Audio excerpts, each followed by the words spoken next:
Salut à tous, épisode du Drone Lab. Aujourd'hui, le build du QAV Schizo Lumeunier. On avait vraiment envie de faire quelque chose de qualité et on trouve que cette frame est vraiment extra. Vous allez le voir tantôt.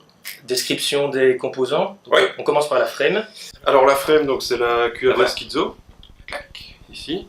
Emballage Lumeunier, voilà, c'est comme acheter un iPhone, c'est juste génial. Voilà, on vous présentera ça tout à l'heure. Moteur. Moteur, donc on va lui mettre des petites moustaches de Mr Steel. Voilà, ici. C'est TBS qui fait ça, donc Team Black Sheep. On en dit beaucoup de bien. On va voir ce que Ouais. ça va donner, on est curieux. Donc quand on voit le pilote, on se dit, ça devrait aller. Ouais.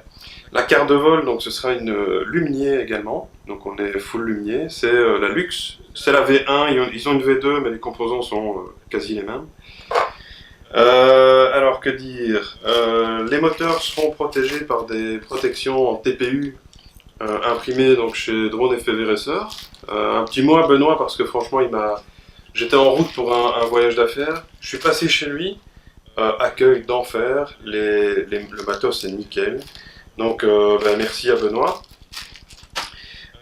Partie vidéo, donc déjà de 1 la caméra c'est une Swift 2 en 2.3. L'émetteur ce sera un Tramp HV de chez Immersion RC. Du standard et du bon, de l'éprouvé, rien de très extraordinaire, mais voilà, ça permet de faire un build qui tient la route.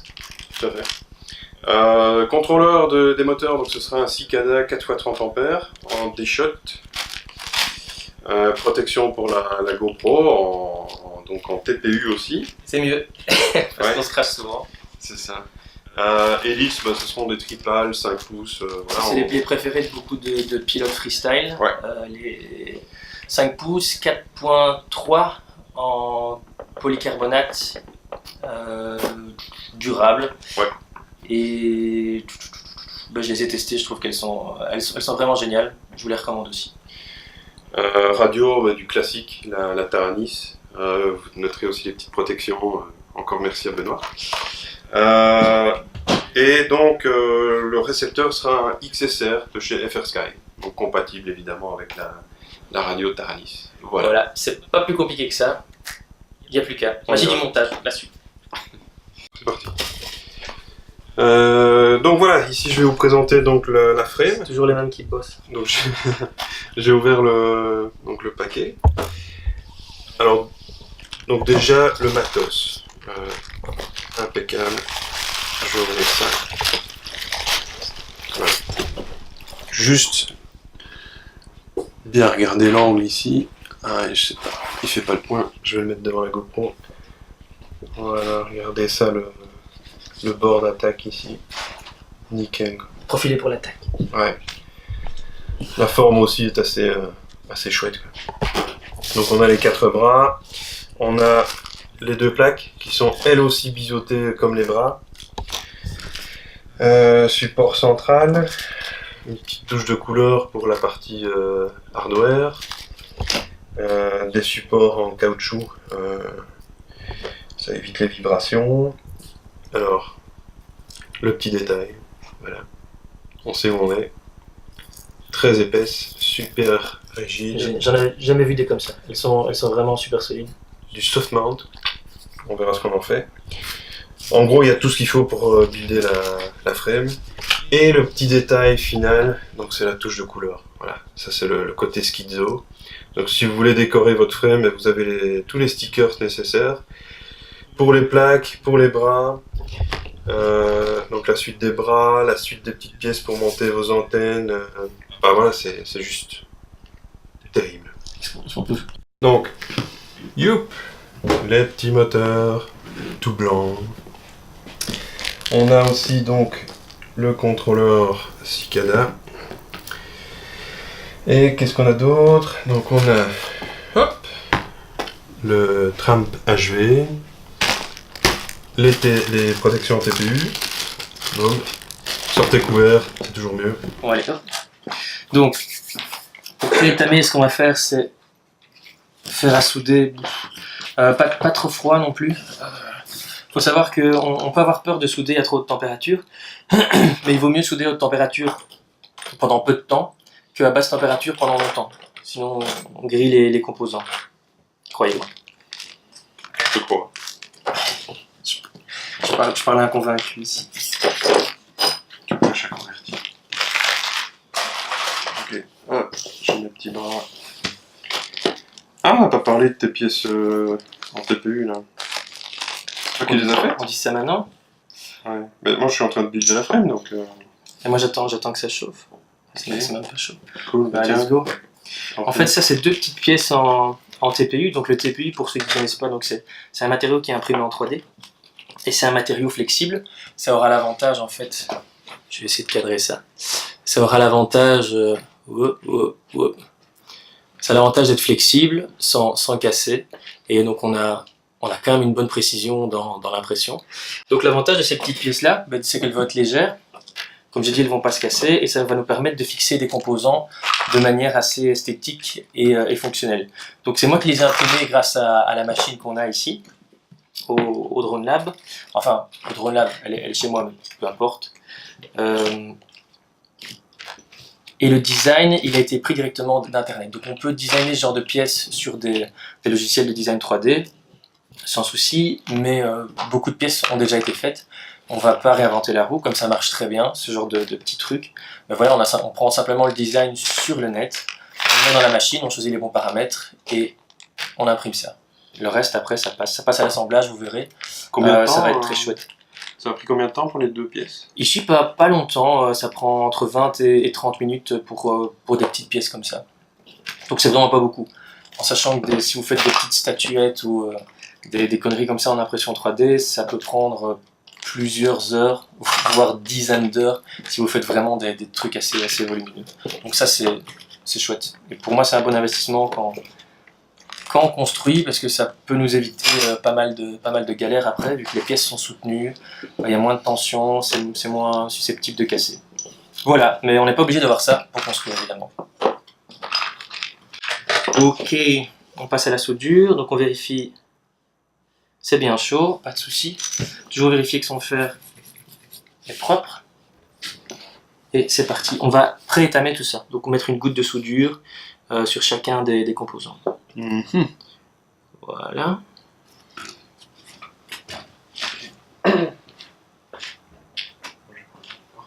C'est bien fondu. On fait chauffer la pièce. On va mettre la soudure. Voilà. Pendant que je soude, je vais vous raconter un autre truc. Comme ça, hein. On va tuer un petit peu le temps. Mais au niveau de la frame, donc ici tout est biseauté, ce qui est vraiment génial.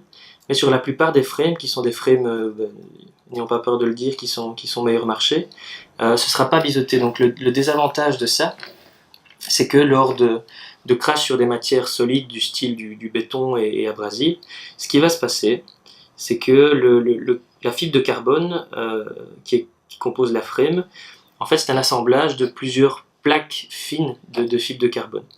Et donc, elles peuvent se séparer. Dans le jargon, on dit se délaminer. Et le quad va ressembler à une espèce de millefeuille sur les parties où on a du délaminage qui apparaît. Et donc, pour éviter ça, ce qu'on fait, c'est qu'on vient limer sous eau. C'est très important, et même avec un masque pour ne pas inhaler de particules de fibres de carbone. On vient simplement limer les bords. De nouveau, pas obligé de le faire. Mais c'est toujours mieux, c'est plus sympa, c'est plus propre. Et ça permet une frame qui sera plus durable. Si on vole sur du béton, enfin on vole pas sur du béton, mais malheureusement vous verrez que le béton n'est jamais très loin. Il est souvent plus près qu'on le croit. Ouais. Donc pour les débutants c'est pas trop grave, mais après pensez-y quoi. Donnez un petit coup de lime, comme ça va chanfreiner, et après ce qu'on fait c'est qu'on passe une petite goutte de super glue sur la périphérie des bras, donc qui sont susceptibles de heurter le sol, et ça permet d'empêcher le quad de ressembler à une espèce de millefeuille sur les bords. Voilà pour l'info. Merci. Maintenant, alors, donc, à savoir... Ouais, chaque carte est différente, chaque flight controller est différent, donc ça reste le même principe de base.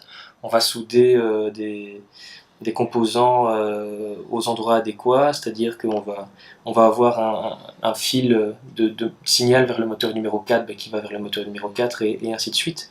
Mais chaque disposition de carte sera différente. Donc toujours se référer à la datasheet du manuel. Donc c'est la partie technique de votre carte qui est souvent disponible sur internet.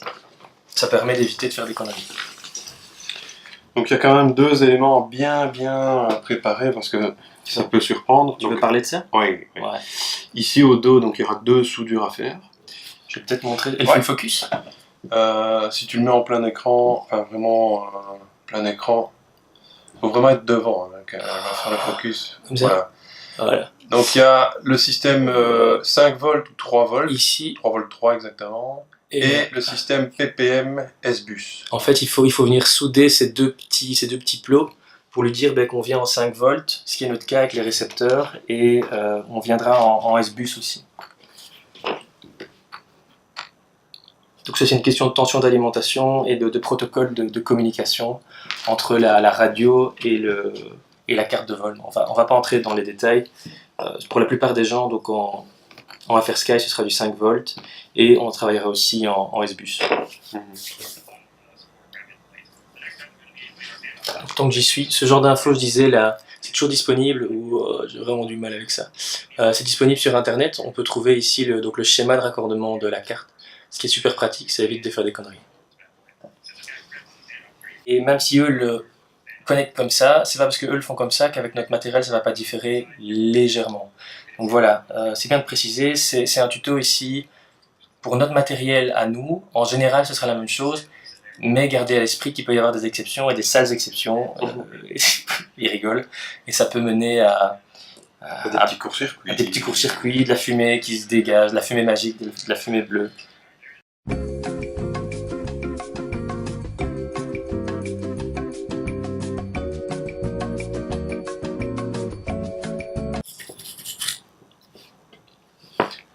Pour ceux qui soudent, qui commencent la soudure, commencez pas tout de suite sur la carte, exercez-vous à côté, avant. Ça peut paraître con, mais c'est mieux, c'est beaucoup mieux. Oui.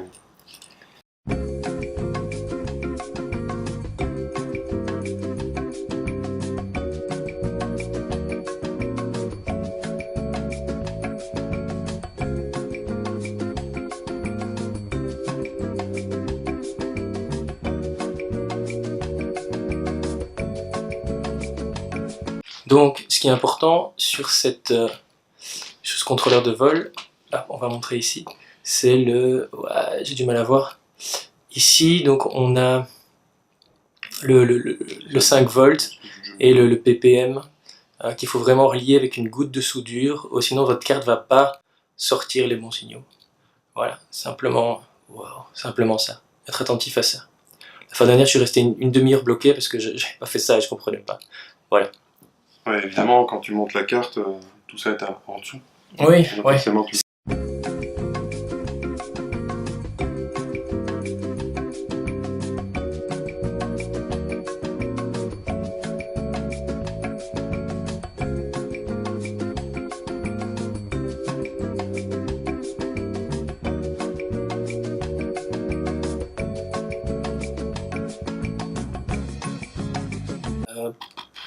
Pour l'instant, je peux rien faire d'autre, sauf... Qu'est-ce que je peux anticiper? Ouais, je vais avoir fini cette partie-là. Ah, je te presse pas, hein.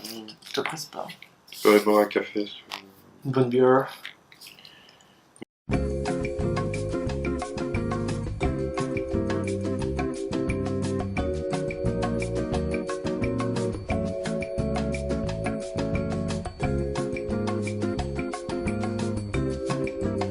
Ça, c'est vraiment un passage important. Donc si vous dessoudez comme nous ce truc-là, il n'y a pas de sécurité ici. Donc si on se gourre et qu'on met le positif sur le négatif, ça va griller tout de suite. On va brancher la batterie et... Donc ne faites pas ça. Ah.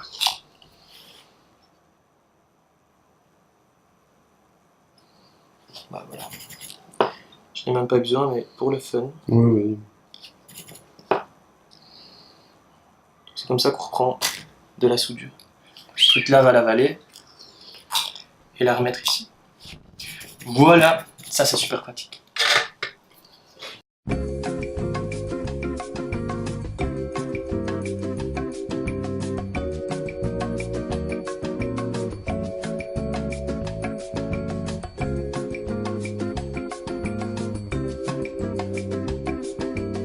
Ok, voilà pour la suite. Ici on a assemblé 3 moteurs, on va assembler le 4e ensemble et vous pouvez déjà voir ce que ça donne.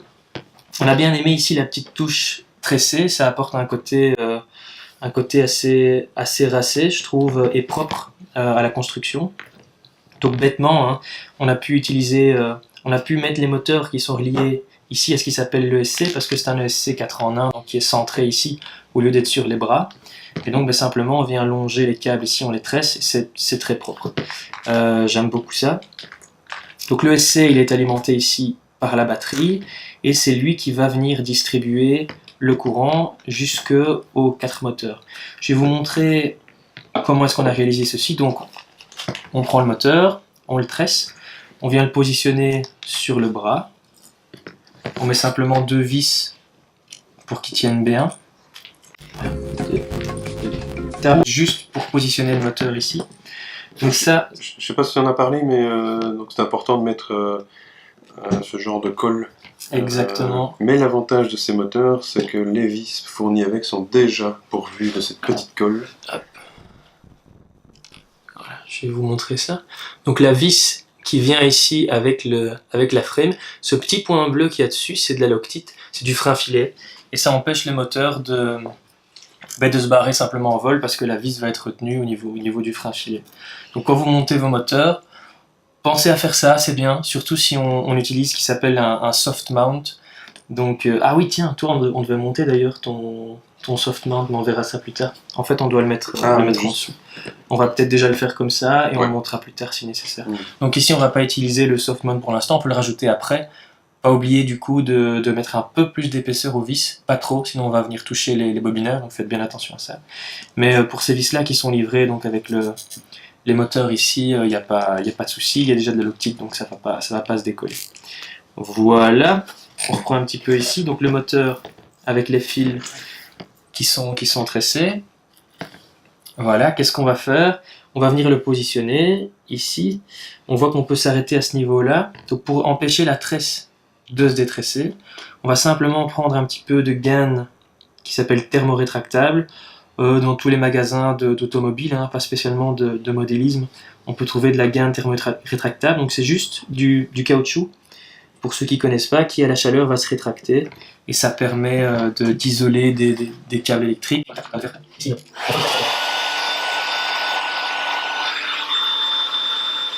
Alors j'ai chauffé ça au décapeur thermique, mais un briquet ça fait très bien l'affaire.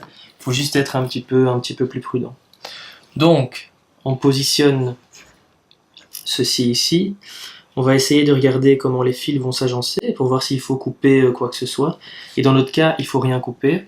Donc on peut allumer le fer à souder, tout tombe correctement. On va faire un petit peu comme on a fait pour le SC ici, donc le composant principal. On va venir pré-étamer toutes les connexions.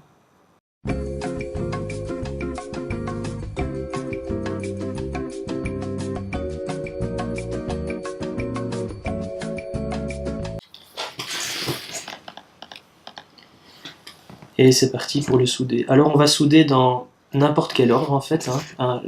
On a 3 fils, on va les souder là où on a de la place pour l'instant. Et ce qu'on va faire après, c'est au niveau du software, vérifier que tout tourne dans le même sens, que les moteurs tournent dans le même sens. Et évidemment, quand on a une chance sur 2 de se tromper, souvent on a la moitié des moteurs qui tournent dans le mauvais sens. Donc ça, on va corriger simplement en inversant un fil, plutôt deux fils sur les 3, il suffit de les inverser au niveau des moteurs ici. Et ça va physiquement inverser le sens de rotation des moteurs. Donc c'est pas plus compliqué que ça. Faut pas s'inquiéter si on monte le drone et on se rend compte que les moteurs tournent dans le mauvais sens. Il suffit de faire ça. Voilà. J'espère que vous avez pu voir quand même quelque chose.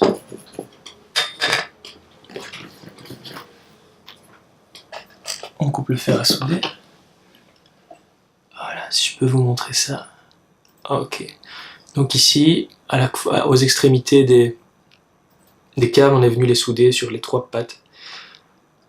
Donc de la sortie du variateur de vitesse. La suite maintenant, ça va être de positionner le contrôleur de vol et de relier ces câbles de signaux ici et d'entrée de courant sur le contrôleur de vol.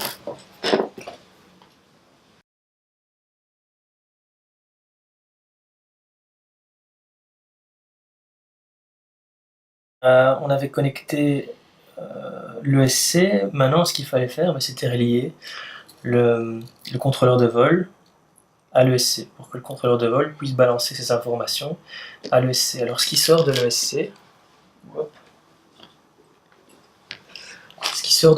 ici, on a plusieurs câbles. Donc, on a un câble rouge et noir.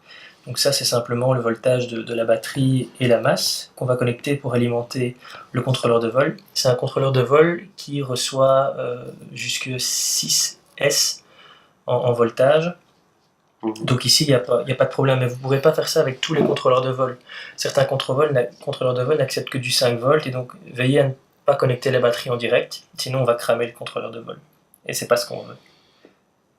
Donc, on a ces deux câbles ici de puissance qui sortent, et on a 4 câbles un peu multicolores, c'est 4 câbles de signaux qui vont tous en fait piloter les moteurs. 4 moteurs, 4 câbles de signaux, et le but du jeu, c'est de relier ces câbles signaux aux bonnes sorties sur le contrôleur de vol. On voit qu'ils sont numérotés 1, 2, 3, 4.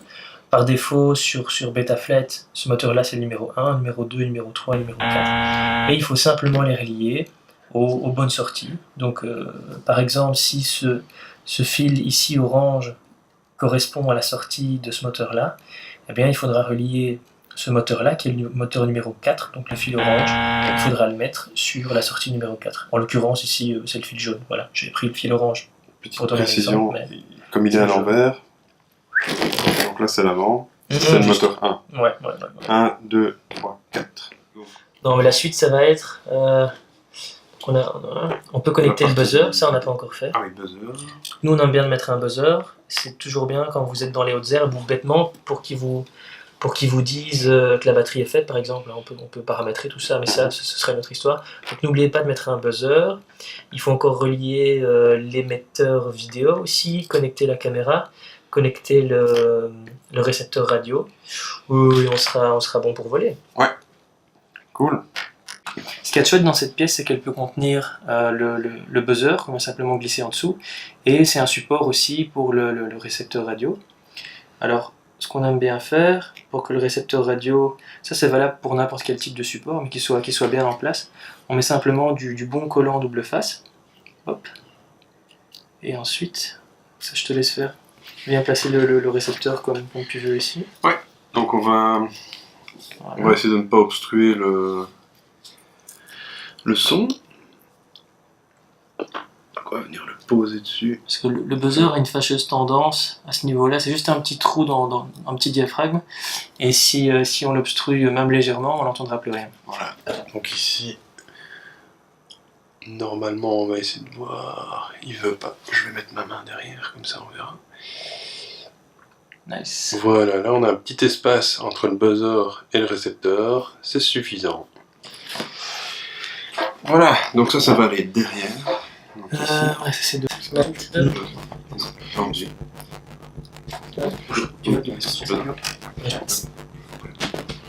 Pendant qu'il fait ça, je peux vous montrer ça. C'est la deuxième pièce. Est-ce que ça le fait? Ouais. C'est la deuxième pièce donc, qui a été imprimée en TPU. Et ça, c'est simplement un support qui va se glisser donc, dans les... comment ça s'appelle, les petits stand-off, là, donc les trucs verticaux du drone, et ça permet là de tenir le câble ici du transmetteur vidéo. C'est assez pratique parce que du coup on va pas mettre de contraintes là-dessus et ça va l'empêcher de casser. Donc ça va venir se positionner comme ça. Buzzer installé. Maintenant le récepteur. Donc le récepteur, on va le positionner en S-Bus. On utilisera le S-Port, qui est le port qui sera utilisé pour la télémétrie et l'alimentation. Donc je pense qu'on n'a pas besoin d'autant de câbles. Donc si on se repositionne comme ceci... Surtout que t'es pas censé le retirer ce truc là. Ouais. Tu peux même le mettre à ras. Hein. Parce que le jour où tu voudras retirer ça, tu auras qu'à retirer ce connecteur-là et Ouais, tout à fait. on n'a pas trop de câbles. Donc RX, 5 volts, ground. Et la masse. Voilà. Et ensuite, c'est T1 ou T2 ou T3. Mais il faudra étamer ici. Donc le deal avec ces récepteurs-là, donc c'est un récepteur S-Bus, ça on l'a dit, c'est un FrSky XSR, et en plus de ça, on a un câble qui s'appelle le Smart Port. Ouais. Et donc ça c'est chouette parce que ça va permettre d'avoir des informations de télémétrie. Et donc ce câble Smart Port doit se connecter en fonction des cartes à des sorties différentes, et dans notre cas, on peut par exemple le connecter à une sortie qui s'appelle T2, donc ça on a été voir dans la datasheet de la carte de vol. Et cette sortie T2 va nous permettre justement d'avoir des informations de télémétrie. Bon, ici je l'ai mis en T1, mais en fait c'était T1, Oh, ok, T2 ouais, ou T3. Il suffit On a le choix. de le configurer après. Dans Betaflight, activer une fonction. Donc c'est mentionné justement là. Fonction de télémétrie. Ouais. Lui dire en fait qu'il sorte sur le port, c'est T1 donc que tu as pris, ouais. La télémétrie. Voilà, simplement.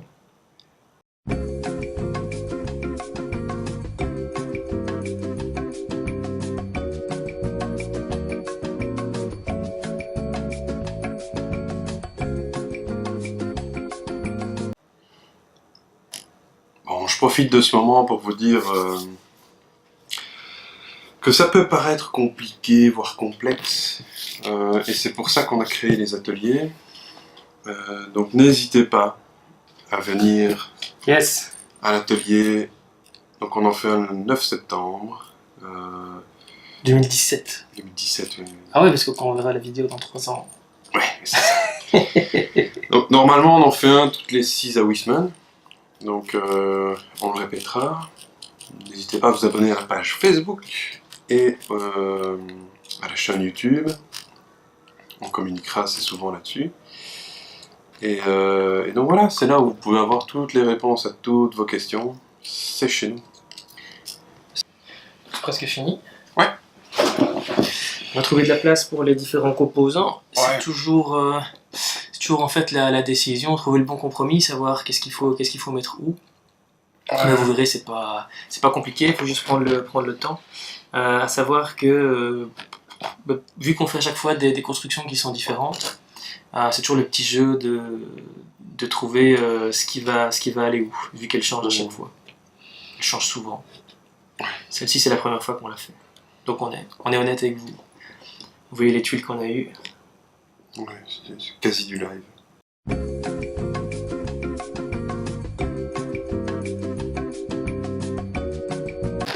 Ouais, ça j'insiste. Ça c'est intéressant, pas brancher la batterie par inadvertance sans avoir relié l'antenne ici, parce que sinon ça va cramer le transmetteur.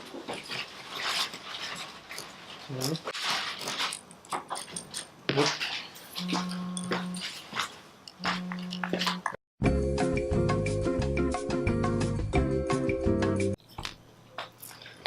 Yosh, et voilà.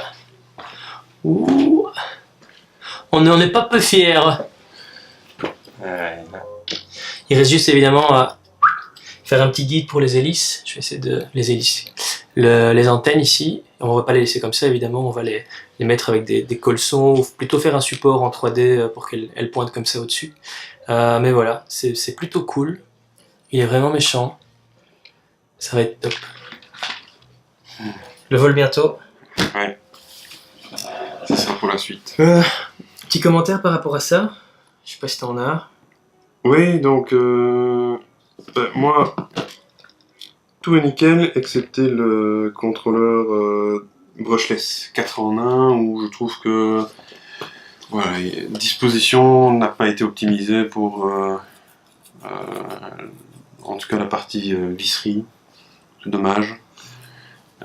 Puis ça prend de la place, mine de rien, tu vois. Imagine, on n'aurait pas eu ce truc-là, mais du coup, on aurait peut-être dû mettre un PDB, ce qui revenait au même, en fait. Ouais, c'est ça. Donc, non, je pense que c'est juste qu'il faut bien regarder à ce choix de... je devrais peut-être m'intéresser à ce que fait Lumnier. Parce qu'il fait aussi des Il fait des 4 en 1, ouais. Ok, ouais. Mais par contre, j'aime bien l'idée de... Mais tiens, ce qu'il pas veut avoir de d'ailleurs, contrôleur. c'est un Raceflight. Hein. Ça, ouais. Il a sa propre carte. Ouais. Et Raceflight s'alimentait en 5 volts, de toute manière. Ouais. Donc il fallait un PDB. Oui. Ici, l'avantage de ce truc-là, c'est qu'on est alimenté en direct en batterie. Ouais. Donc ouais, Donc voilà. on pensait gagner de la place. Si on retire ça, est-ce qu'on gagne de la place? Donc la réponse est non. Non. Même avec le 4 en 1. Non, c'est juste que tu vas déporter les ESC. Ouais, c'est ça. Et moi, je préfère ne pas avoir de ESC sur les bras. Je t'avoue que moi j'aime bien. Non, Il est top, hein. il est beau. Ça. Les avis, donc Oscar Young a fait aussi un build schizo. Il dit que c'est un des meilleurs builds qu'il a. Il vole super bien. C'est un vrai X, donc c'est une frame freestyle. Les moteurs, enfin voilà, je pense que à part quelques petits composants, mais tout est nickel. Ouais, il va être chouette. Pour le peu qu'on les a fait tourner tantôt, ils font vraiment aucun bruit par rapport au moteur qu'on a déjà eu l'occasion de monter. C'est surprenant. Curieux de les voir en vol. J'en ai chopé 4 aussi, on va monter ça pour une prochaine fois sur un caméléon. Ouais. Ce sera le suivant ou un des suivants, on verra un peu ce qui nous tombe dessus. Ouais. Il est vraiment pas mal. On aime beaucoup. En plus, les couleurs sont top. Ouais. Bon, évidemment, c'est pas tout à fait fini. Il reste la partie soft. Petit fignolage. Voilà. Donc il faudra régler Betaflight, le configurer totalement. Et puis faire le premier vol. Donc ça, on fera ça ensemble aussi.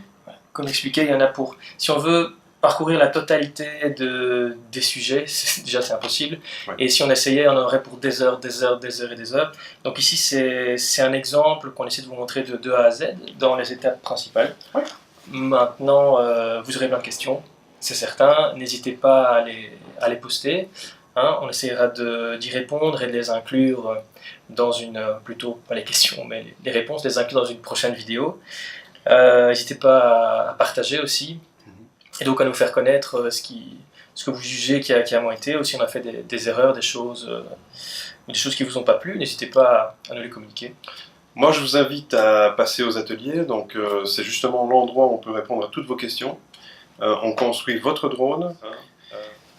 Si ça devient une passion, de toute façon, comme toute passion, elle devient dévorante. Et puis vous finirez au Drone Lab. Voilà. C'est comme les bécanes. Hein. Il vaut mieux, quand on commence la bécane, il vaut mieux commencer par une petite bécane plutôt qu'avoir tout de suite un gros truc. Et si on le fait tomber, on va râler, on le fait tomber à l'arrêt, on fait tomber sa bécane. Ça arrive. Même chose pour le drone. De toute façon, c'est des drones de freestyle, de course, ou même si vous l'utilisez en loisir pour prendre des photos, vous allez le cracher. Donc il est fait pour se cracher. Maintenant, si on se crache très vite sur du béton, ça va faire beaucoup plus mal que si on se crache dans l'air. De toute façon, il y aura des réparations à faire qui seront souvent minimes, mais ne tombez pas amoureux de votre drone. C'est ça qu'on essaie de dire. Il ne faut pas tomber amoureux parce qu'il va se passer des trucs. Ouais. En tout cas, merci d'avoir suivi la vidéo jusqu'au bout et on se revoit très vite. Donc on va mettre les adresses dans les commentaires, dans la description de la vidéo, notre page Facebook, Instagram, le site web et de quoi s'inscrire aux ateliers. Donc merci. Prochaine. À bientôt.